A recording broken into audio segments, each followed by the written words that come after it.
고난이 없는 성도는 없을 것 같아요. 다 고난이 있는데, 이 비교적 성숙한 성도도 고난을 별로 안 좋아해요. 사실은요. 고난 있는 거, 저도 마찬가지예요. 고난 있는 거 힘들거든요. 그러나 믿음이 연약한 성도는 오히려 그 고난에 대해서 더 힘들어하죠. 그러니까 이 고난이라는 것은 신앙인에게 반드시 있어야 돼요. 반드시 있습니다. 그러니까 신앙생활하면서 좋고 막 기쁘고 즐거운 일만 있을 수가 없어요. 반드시 고난이 있는데, 이 고난을 어떻게 넘어가냐에 따라서 우리의 삶의 그 신앙의 모습이 달라집니다. 근데 한 가지는요, 또 생각하는 건, 고난을 경험해 봐야지 사람이 성숙해요. 참 이렇게.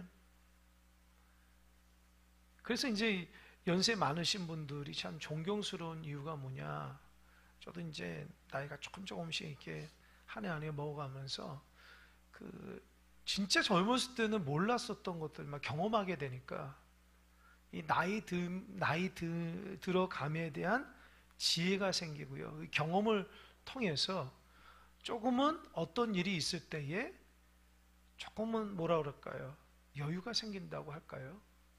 이게 딱 고난, 또 힘들고 어려운 문제들 만나게 되니까 그런 세월의 흐름 따라서 조금 성숙해지는 것 같다는 생각이 듭니다. 신앙생활도 마찬가지입니다. 신앙생활도 오랫동안 신앙생활하면서 이런저런 경험들을 하게 되니까 어떤 일이 있을 때는 그랬었지, 또 하나님 이렇게 인도하시지, 또 하나님 붙들어 주시지, 그런 것들이 막 늘어나요.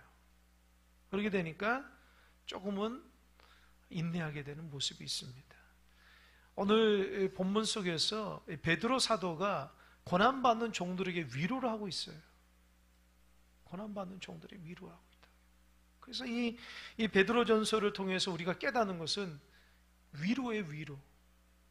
내가 고난을 받고 있는데 이 고난에 대한 위로를 받는 거예요.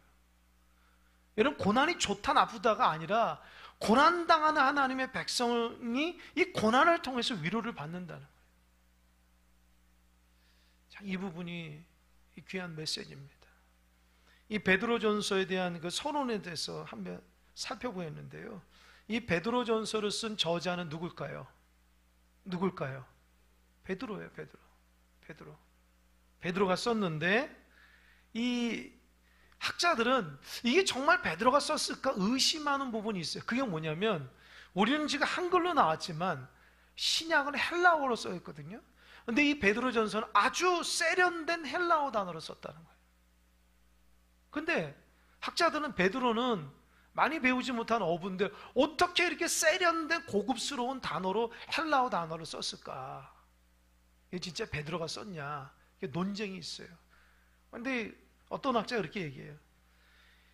당시 헬라어가 팔레스틴 지방에서 일반적으로 아람어하고 히브리어하고 같이 사용되기도 했다는 거예요.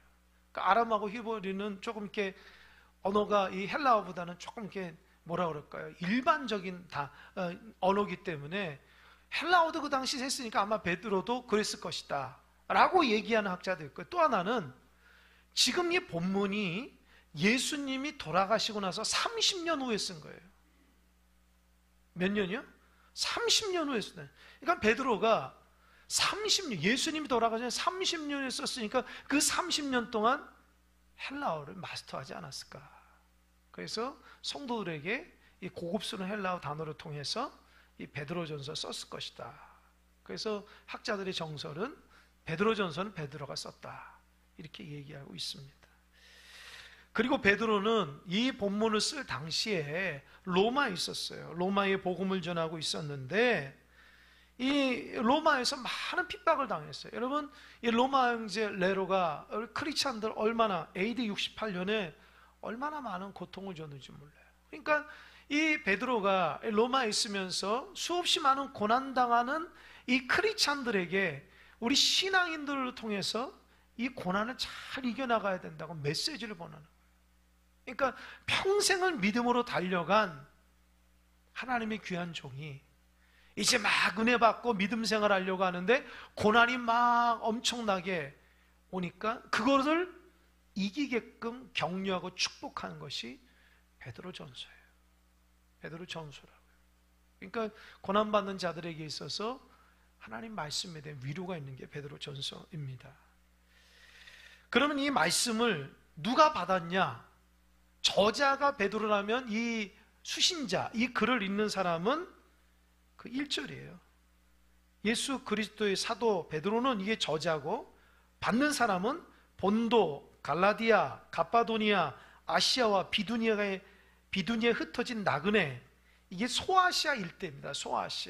소아시아 일대에 흩어져 살던 크리스찬들이에요. 근데 이 소아시아에 살던 크리스찬들은 왜 고난이 있을까요? 왜 고난이 있을까요? 이방 사회 속에서 믿음대로 살아간다는 것이 참 고난을 당하는 모습이 많았다는 거예요. 아까도 말한 것처럼 로마 권력에 의해서 이 크리스찬들이 너무 다른 거예요. 여러분 생각해 보세요. 이 어떤 자료에 의하면 이렇게 있어요. 이 크리스찬들이 아주 이방 사회가 음란하고 세상적인데, 아니 크리스찬들은 너무 깨끗한 거예요. 너무 정직한 거예요. 그래서 어떻게 해요?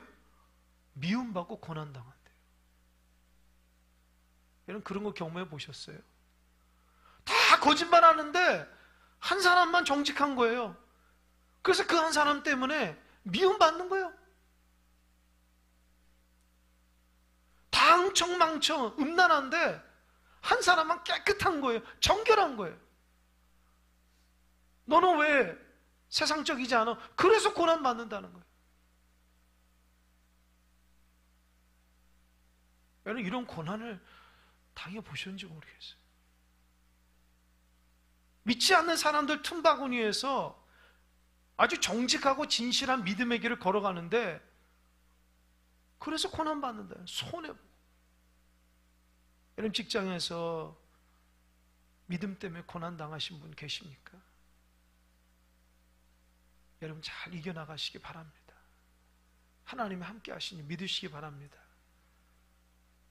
그냥 믿는다고 하면서도 사실은 불이익당하지 않으려고 나 교회 안 다녀, 괜찮아, 그렇게 하지 마시고 진짜 믿는 자의 본을 통해서 하나님께서 함께함을, 그런 것도 경험하는 우리가 됐으면 좋겠어요. 베드로 사도가 그런 거예요. 이방 사회에서 믿음대로 살려니까 너무 힘든 거예요. 내가 잘못해서 당하는 고난을 이해할 수 있지만 내가 믿음대로 살아가기 때문에 손가락질 당하고 욕먹는 거, 그거 견디기 힘든 거예요. 참 힘듭니다. 그러니까 그거 이겨내라는 거예요. 여러분 착각하지 마세요. 내가 잘못해서 받는 고난은 당연히 받을 수 있는 거예요. 왜요? 내가 잘못했기 때문에 그러잖아요. 고치면 되냐요? 회개하면 되는 거죠. 근데 내가 잘못하지 않고 믿음의 길을 걸어가는데 고난을 당한다. 그럼 어떻게 해요? 하나님께 맡기고 인내해야 돼. 어느 목사님이 그런 얘기 하더라고요. 제가 젊었을 때에 신앙생활 제대로 믿으면 고난이 많다. 막 억울한 일도 많고 오해받을 일도 많고 참 속상한 일도 많다. 그 젊었을 때 그 소리 들으면 이해를 못했어요. 그런데 조금씩 교회 사역하면서 신앙생활하면서 수도 없이 그런 일을 당해보니까 이해가 되는 거예요. 참. 물론 부족해서 연약해서 당하는 고난도 있지만 하나님 말씀대로 정직하게 지내려고 살아가다가 당하는 고난도 상당히 많습니다. 아마 여러분들 각자마다 말은 안 해서 그러지 여러 가지로 하나님 앞에 진실하게 하다가 당하는 고난도 있는 거예요. 다른 측면은 자기가 잘못해서 당하는 고난도 있고요.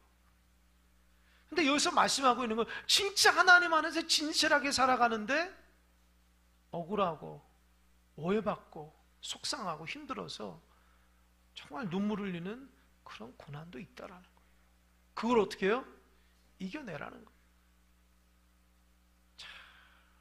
그러니까 평생을 믿음으로 살았던 대사도가, 베드로 사도가 예수 믿고 살아가면서 예수님의 그 믿음 가운데 지켜내는 게 너무 힘들은 그런 사람들의 모습을 보면서 힘내라. 하나님 함께 하신다. 너 여기서 넘어지면 안 돼. 그렇다고 세상으로 달려가면 안 돼. 주님이 너와 함께 하셔. 너가 누군지 아니? 그러면서 하나님께서 베드로 사도를 써서 축복하시는 거예요. 자, 이 부분이 마음에 감동이 옵니다. 이 불같은 시험, 소아시아 일대에 믿음으로 살아감으로 인해서 불같은 시험들, 너무 견디지 못한 그 시험들, 그런 것들을 믿음으로 이겨나가기 위해서 베드로 사도가 글을 썼다는 거예요. 그 왜 이걸 사도 베드로가 소아시아 성도들에게 쓴 목적이 아까 말한 것처럼 고난을 이겨나가는 거예요. 여러분, 고난을 이겨나가는데 이 앞으로 계속 보겠지만 고난을 이겨나갈 때에 베드로 사도가 접근하는 방법이 있어요. 그게 뭔지 아십니까? 여러분, 고난을 이겨나갈 때 어떻게 하면 고난을 이겨나갈 수 있을까요? 고민해 보셔야 돼요. 고난을 이겨나가는 거는요, 어떻게 이겨나갈 수 있을까요? 잘 들으시기 바랍니다. 나라는 사람이 누구인가를 알면 고난을 이겨나갈 수 있어요. 이게 베드로 사도가 말하고 있는 굉장히 중요한 포인트예요. 고난을 이겨나가면 고난에 집중하는 것이 아니라 고난받고 있는 내가 도대체 하나님 안에서 어떤 존재인가를 알게 되면 이 고난을 이겨나갈 수 있어요. 그래서 고난받으면요, 사람이나 일에 집중하면 절대 고난 못 이깁니다. 나를 통한 하나님을 볼 수 있어야 돼요. 내가 어떤 존재인가 알 수 있어야 돼요. 베드로는 그렇게, 너희는 나그네 인생이라는 거예요. 본향을 향해서 나가는 나그네 인생이에요.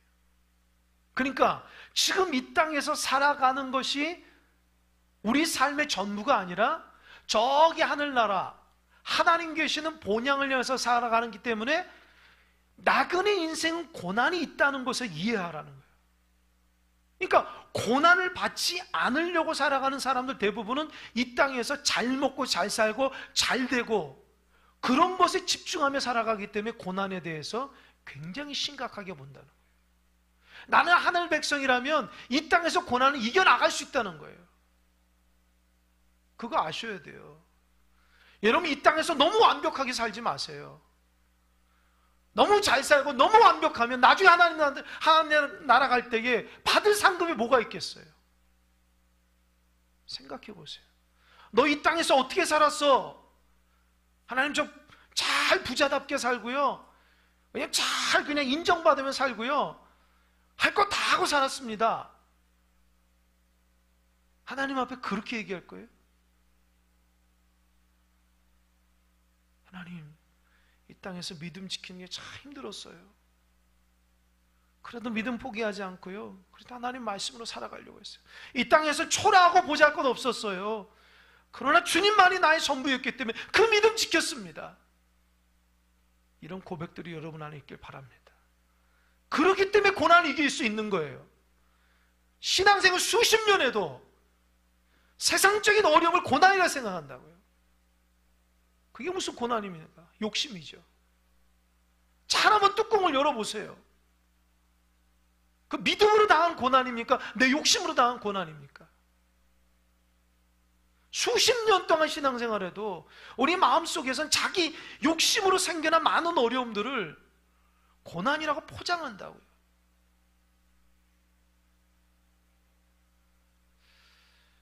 참 그 부분이 깨달음이 많아요. 제가 사실 이런 얘기는 좀 드리기 좀 힘들지만 요즘에 어떤 목사님 설교를 듣는데 제가 존경하는 목사님인데 그래도 얘기해야 되겠어요. 목회자에 관련된 얘기니까. 한국교회가 왜 바로 쓰지 못하냐. 제가 굉장히 깨달아요. 그 목사님 그래요. 평생을 목회자들 성도들한테 나를 본받으십시오, 사도 바울 같은 그런 마음으로 신앙을 사는 것이 아니라 그가 말하는 말과 행동이 다르다는 거예요. 그러니까 사도 바울처럼 나를 본받는 자 되십시오라는 모습으로 살아가는 목회자와 교회 일꾼들이 많지가 않다라는. 그래서 목회자가 마지막 순간이 나를 정말 평생을 나를 따라 본받는 자처럼 살아가는 것이 아니라 마지막 순간이 너무 세상 사람들보다 더 욕심꾸러기인 사람처럼 목회자가 퇴임을 하고, 교회 안에 있는 모든 직분자들이 높낮이로 생각하고 어떤 영향력으로 직분을 생각하고, 그렇기 때문에 교회에서 앞장서는 사람이 믿음의 길을 제대로 제시하지 못하고 그렇게 살지 못했기 때문에 한국교회가 그렇다는 거예요. 참 그 말씀 듣고 맞다, 맞아요. 강대상에서 아무리 성도들 감동시키면 뭐합니까? 목회자인 내 자신이 크리스찬의 삶을 보여주지 못하는데요. 교회 장로님들 비롯해서 직분자들 참 좋아요. 하지만 그렇게 살아가야지 그 직분이 빛나는 거예요. 우리 교회에서 수십 년 동안 신앙생활해도 진짜 하나님의 말씀대로 정직하고 진실하게 그런 가치관을 가지고 하나님의 가치관을 살아가는 것이 아니라 그냥 세상의 가치관을 가지고 끌어당겨가지고 그냥 교회라는 포장 안에서 짬뽕을 시켜버려요. 그런 제대로는 신앙할 수 없어요. 왜요? 세상 문화가 교회에 깊숙이 들어왔어요.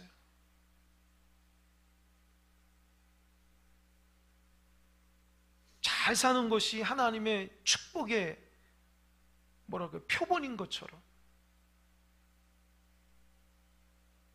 세상에서 잘 되는 것이 하나님의 큰 종인 것처럼, 평탄하게 살아가는 것이 하나님의 축복의 원리인 것처럼 어느 순간 그런 세상적 가치관이 나도 모르는 사이에 깊숙이 들어박혔어요. 그래서 살다가 조금 어려움이 있으면 그 어려움이 엄청난 무슨 고난처럼, 초대교회 성도들은 예수 그리스도를 정말 정직하고 진실하게 살아가다가 죽어갔다고요. 예수님 믿음으로 사자굴에 던져지고요, 예수님 믿음으로 불에 던져지고요, 그 예수님을 철저하게 믿기 위해서 목숨 바치지 않고 살아간 그런 것이 고난이지. 도대체 무엇이 고난이냐는 거예요. 그러니까 내가 생각하고 있는 고난과 이 성경에서 말하는 고난이 너무 달라요. 솔직히 예수님 잘 믿고 고난당하신 분들이 얼마나 될까요, 사실은? 내가 진리대로 살아가는데, 그 진리대로 살아가는데 너무 고통스러워서 내가 정말 신앙생활 해야 되는지 말아야 되는지, 정말 이 예수 믿음 이런 고난이 있다고 하는데 이렇게 예수 믿는 것이 이렇게 큰 고난인가? 그렇게 느끼는 그런 고난을 우리가 당해봤습니까? 내 뜻대로 안 되면 고난이라 생각하죠. 내 마음대로 안 되면 고난이고 힘든 거니까. 참 제가 이 말씀을 묵상하면서 저부터 회개라는 거예요. 내가 지금 받고 있는 고난이 뭐지? 다 현미경으로 보면은요, 돋보기로 보면 다 내 욕심 때문에 안 되는 게 고난이에요. 사도 베드로가 우린 나그네라는 거예요. 그러니까 이 땅 가운데 잘 되고 잘 먹고 이런 가치관을 살아가면서 받는 고난은 진정한 고난이 아니라는 거예요. 우리는 본향을 향해서 살아가기 때문에 나그네 인생은 당연히 고난이라는 거예요. 여기에서 모든 것을 이루려고 하는 것이 아니라 하늘나라의 백성으로 살아가기 때문에 그런 과정에 고난이 있다는 걸 얘기하는 거예요. 그럼 우리는 누구냐? 여러분 2장 9절 한번 읽어봅시다. 2장 9절 중요한 거예요. 시작. 그러나 너희는 택하신 족속이요 왕같은 제사장들이요 거룩한 나라요 그의 소유된 백성. 이 네 가지를 얘기하고 있어요. 첫 번째 뭡니까?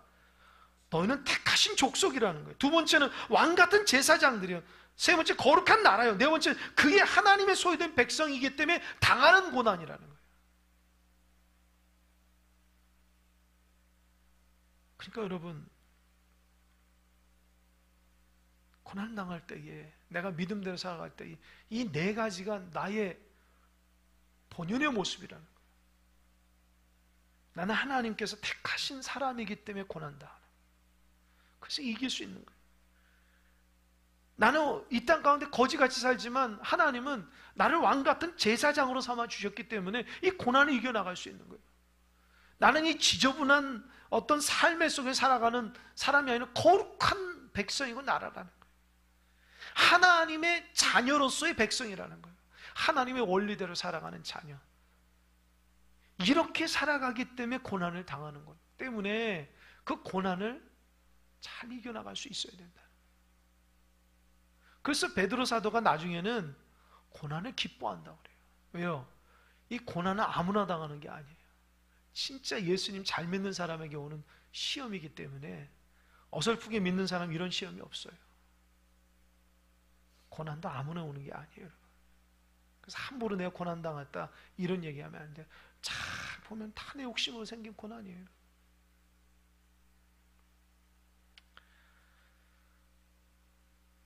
보세요. 그러면 1절 예수 그리스도의 사도 베드로는 본도와 갈라디아, 갑바도니아, 아시아와 비두니에 흩어진 나그네에게 이 고난받는 사람을 위로를 해주거든요. 그럼 여러분, 이 베드로가 고난을 당했습니까? 한번 그걸 봐야 돼요. 베드로 고난 당했죠. 근데 사실 보세요. 여러분, 베드로 앞에 어떤 단어가 있어요? 베드로 앞에 뭐라고 써있죠?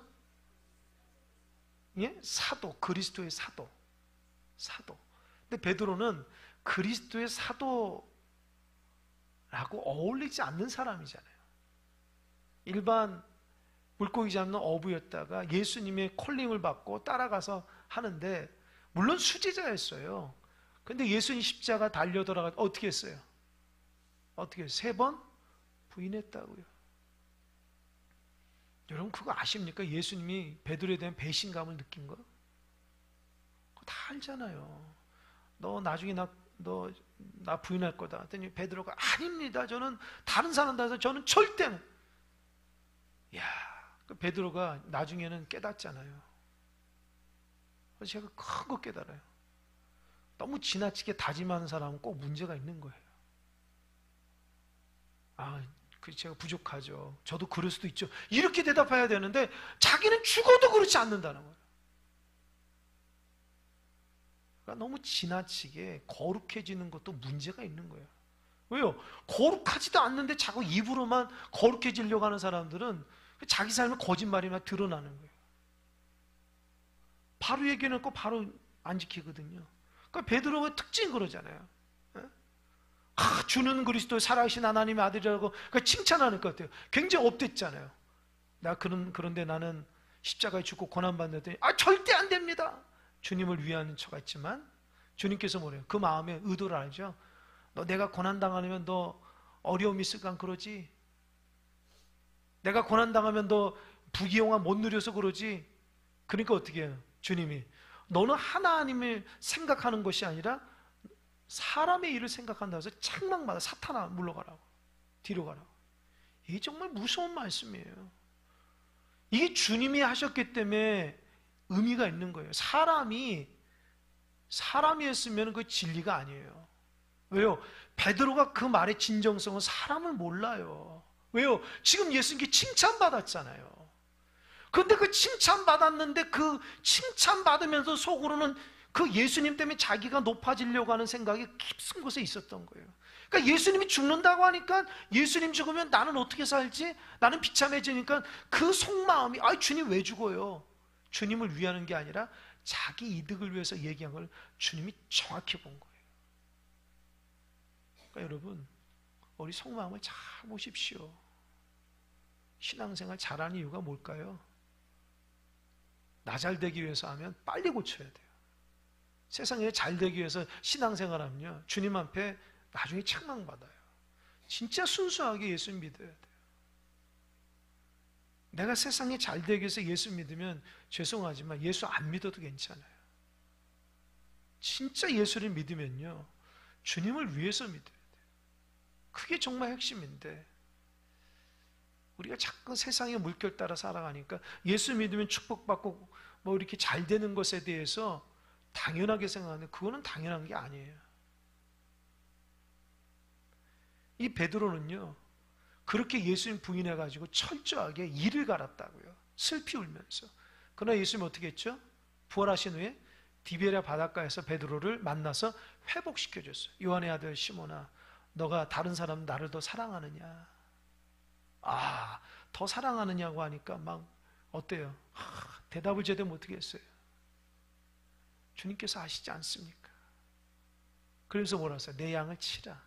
그때 회복시켜줬어요. 그러니까 베드로는 자기가 잘하고 정말 좋았을 때 된 것이 아니라 그가 실패했을 때 회복을 경험한 거예요. 주님의 은혜로.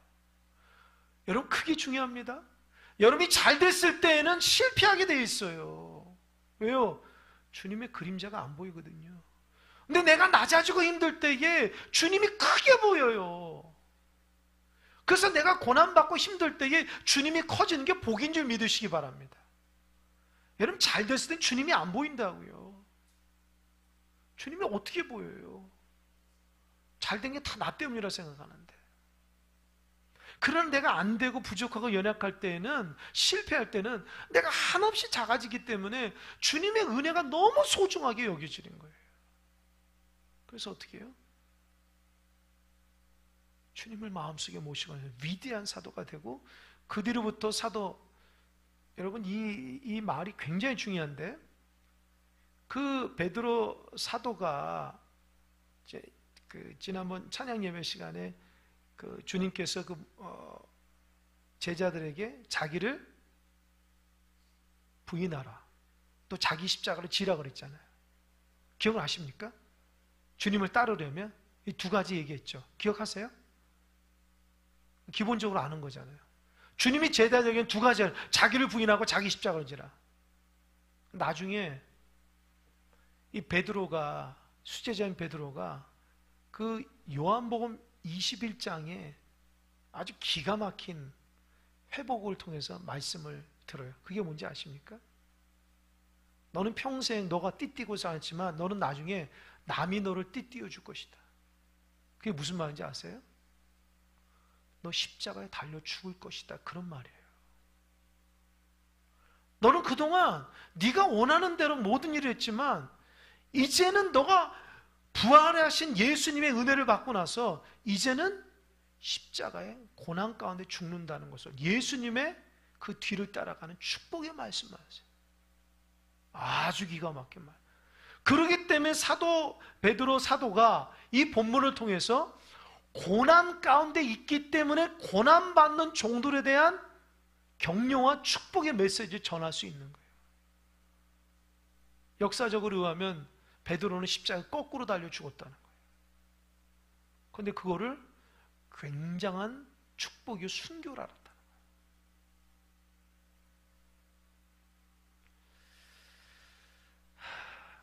그러니까 그 생각이 드는 거예요. 저는 목회자이기 때문에 십자가에 거꾸로 달려 죽을 줄 베드로가 알았는지 몰랐는지 모르겠지만 그건 알았을 거예요. 자기가 고난받고 죽는 건 알았을 거라고요. 이 고난받고 자기가 죽는 것을 알면서도 고난받고 있는 성도들에게 힘을 내라고 메시지를 전하는 거예요. 참, 여러분 정말 눈물 나는 거 아닙니까?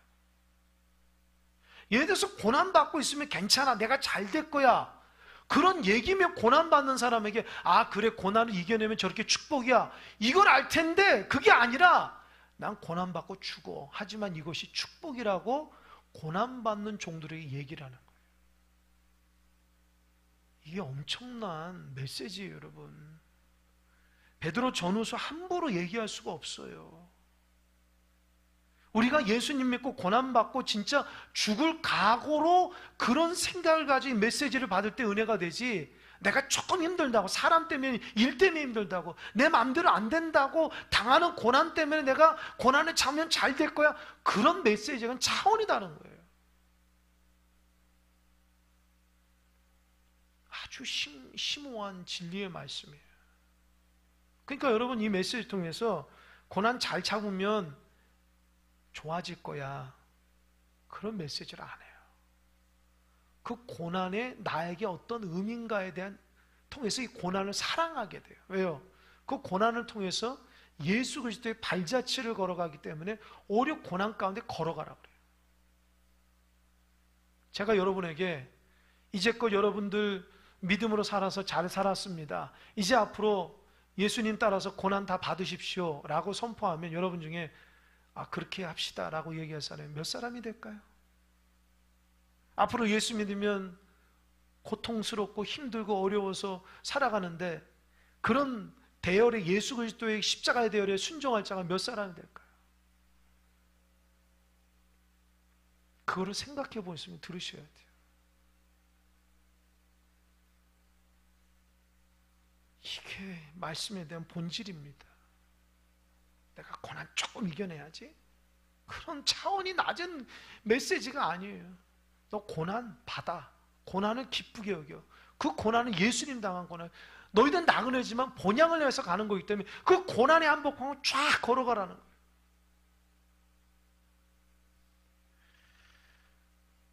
그래서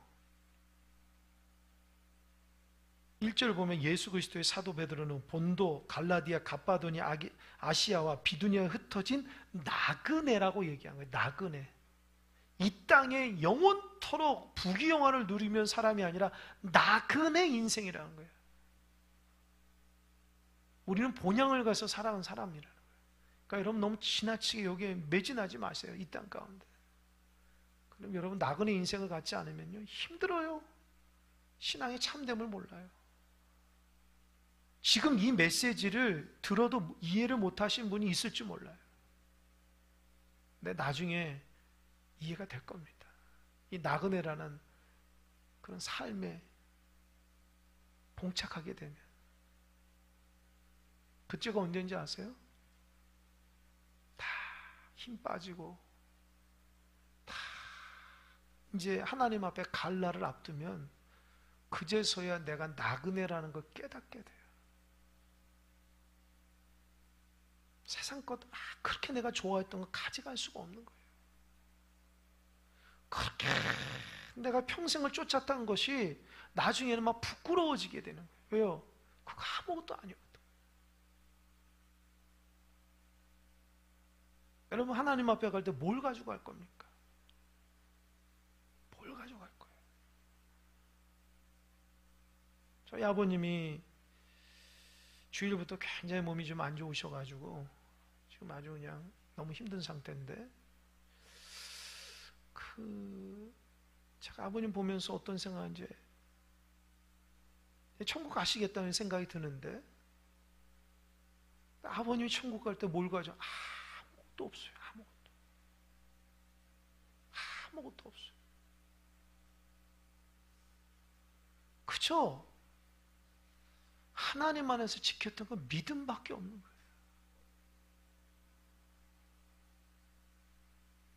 그래서 우리가 갖고 있는 믿음이 그렇게 소중한 거예요, 여러분. 진짜로 믿으세요. 제대로. 그 가치를 알면서 믿으세요. 내가 나중에 세상 거 다 하고 다 누려보고 나중에 힘 빠졌을 때 예수 믿지, 그게 아니라니까요. 그건 너무 늦어요.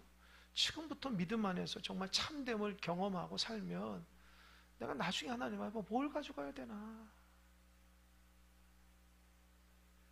나그네라는. 그래서 이 나그네가 어떤 사 2절이에요. 곧 하나님 아버지의 미리 아심을 따라 성령이 거룩하게 하심으로 순종함과 예수 그리스도의 핏부림을 얻기 위하여 택하심을 받는 자들에게 편지하는 은혜와 평강이 너에게 더욱 많을지어다. 하나님 아버지 미리 아심을 따라 성령이 거룩하게 하셔서 우리가 택함 받은 종들이라는 거예요. 너희들은 하나님께서 미리 너희를 선택했고, 그래서 성령의 거룩함으로 새롭게 돼서 하나님 안에서 순종하고 예수 그리스도의 핏부림 가운데 거듭나는 사람이기 때문에, 택함 받는 사람이기 때문에 이 나그네를 잘 견뎌 나갈 수 있는 거예요. 이해되십니까? 이 나그네가 외로운 것이 아니라 이 나그네가 하나님의 특별한 선택된 계획 가운데 선택된 백성이고 예수 그리스도의 피를 가지고 있고 성령 안에서 거룩하게 지음받았기 때문에 이 고난 가운데 있어도 나그네 고난 가운데서 넉넉히 이겨나갈 수 있는 거예요. 왜요? 그 안에 예수의 생명이 있고 예수의 피가 있었기 때문입니다. 그걸 가지고 믿음 안에 잘 살아가는 여러분 되시길 바랍니다. 여러분, 신앙이 가벼워서는 안 돼요. 신앙이 너무 자기 중심적으로 되면 안 되고 진짜 예수 그리스도의 제자로서의 삶을 살려고 노력하셔야 돼요. 그렇지 않으면 자꾸 거짓된 신앙인 돼서 나중에 참된 신앙을 잊어버리게 돼요. 나중에 주님 앞에 거짓이 밝혀지면 정말 부끄러운 거예요. 진짜 주님 앞에 참된 믿음의 길이 뭔지를 하나님 앞에 이렇게 나중에 이렇게 불러서 심판할 때 이게 무너지지 않는 반석 같은 집이 돼야 돼요.